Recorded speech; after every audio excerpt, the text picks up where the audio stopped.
Genesis 18:10-14.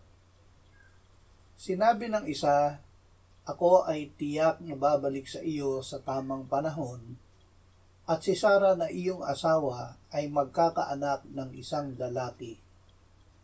Si Sarah noon ay nakikinig sa may pintuan ng tolda na nasa likuran niya. Sina Abraham at Sarah ay kapwa matanda na at lipas na sa panahon. Si Sarah ay hindi na dinadatna ng tulad ng likas sa mga babae. Nagtawa si Sarah sa kanyang sarili na sinasabi, "Pagkatapos na ako'y tumanda at matanda na rin ang asawa ko, magkakaroon pa ba ako ng kasiyahan?"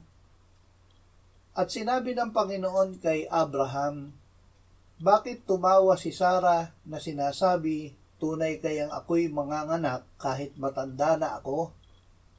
Mayroon bang anumang bagay na napakahirap sa Panginoon?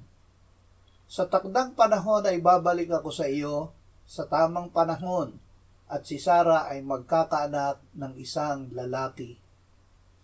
Ang Diyos ang nagsabi. Diyos ang nagsabi na walang anumang bagay na mahirap sa Kanya. Lahat ay posible sa Kanya. Sinabi ng Panginoong Hesus na walang imposible sa sumasampalataya sa Diyos. Tumawa si Sarah dahil matanda na silang dalawa ni Abraham at hindi na posibleng magkaanak. Ngunit ibinigay ng Diyos ang kanyang salita kay Sarah na siya ay magkakaanak.